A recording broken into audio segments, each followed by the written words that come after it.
Hey folks, and welcome to my top games I want to play at BGG SpringCon someday. It was supposed to be 2022, but unfortunately this guy right here from Tabletop Island said, "I'm not coming this year, I want to go somewhere else."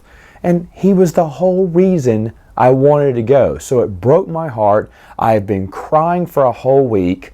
Oh, and I'm having twins at that time too. But that's not the reason. The real reason is this man is not going. So put ugly little messages on his YouTube channel.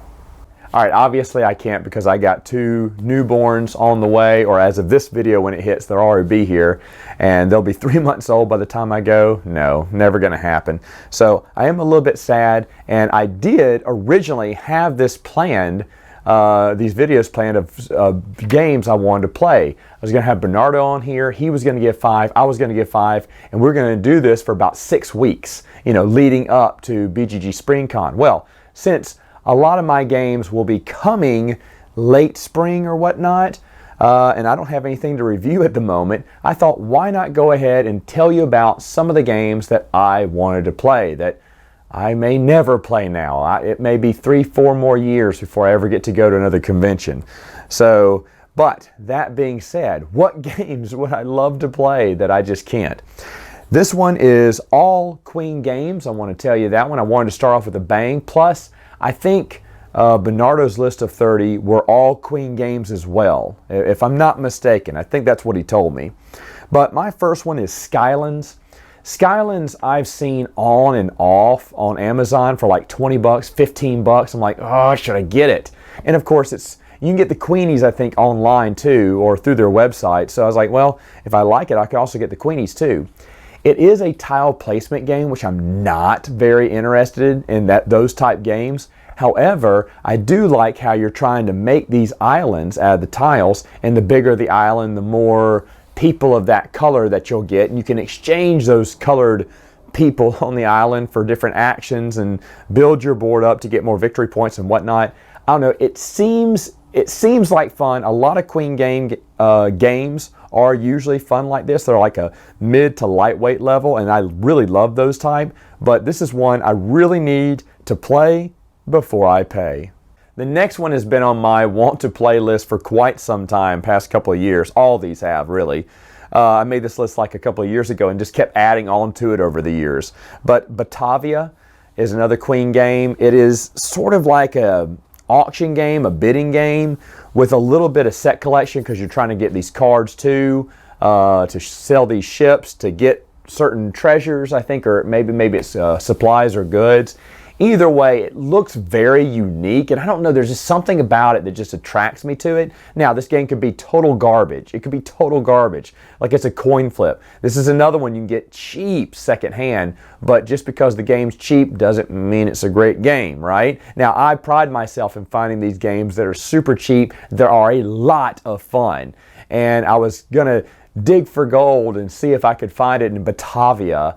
But for right now, I'm just going to have to hold off till, 4 years from now.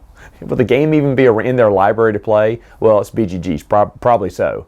The next one from Queen Games is Montego Bay. It is sort of I don't know what it is. I think it's pick up and deliver. Not really. But you're moving these figures. You got these 2 figures that you're moving up and down the docks.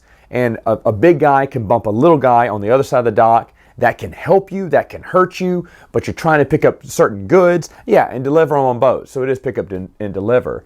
The game looks interesting. I don't think this game is that cheap, but it's just one of those Queen games that caught my eye a long time ago. I keep wanting to play it, and I guess I never will. But it seemed like one that was interesting, has an interesting concept, and how you move your figures across up and down the dock. And I wanted to see if that was something that may be worthy of sitting in my collection or not. Queen games, believe it or not, is not always a home run with me. But if it does have the blue Q on it, I want to play it, and this is one of those games. Out of all these, this is probably highest on my list, and that's kind of surprising because it is, in a way, tile placement too. It's Cairo. Oh my goodness, there's so many times. There's no Queenies with Cairo, And Cairo, the base game, looks like it's a lot of fun. You are, I guess, tile placement because you're placing your little markets on this like grid area, and you're trying to attract customers to come into your little market squares. And you're building up those market squares sometimes to help you out. I think those victory points in the game, but also to block other players from, you know, putting up competition around you. There's certain areas where you can only put a certain type of color. You all have the same types of color, but you have different symbols which represent you. And oh no, maybe you're just one color. I can't remember. But either way, though, every time I look at it, I'm like, man, I want to buy it. Because you can get this super cheap, but it is one I do want to play first before I buy, because I am getting to where I have a lot of games in my collection. So just going willy-nilly and giving something a shot, I can't really afford the space to do that now. I really want to play a lot of these games before I go out and purchase them, but this one does look really good. And finally, the last one is just kind of a joke one, but I want to play it, and I think BGG would have it. It's called the Queen's Collection. What I think is like area majority. I think you're like playing cards to get your pawns or get pawns of a certain color on each of these cards that represent different Queen games, and you're trying to collect as many Queen board games as you can. Ha ha. Now, because I am Mr. Queen Games guy, I gotta play this game. It is just a card game as far as I'm concerned. I don't really like card games. Would I get it? I don't know. Maybe. The game is kind of expensive though. It's really not worth the 30 bucks or so that it's going for online. I think that's how much it cost when it came out. Of course, you can't get this anywhere else, but it's not something I need to have in my collection, but it would be something I'd love to play. All right, folks, those are 5 right there. Come back next week for 5 more.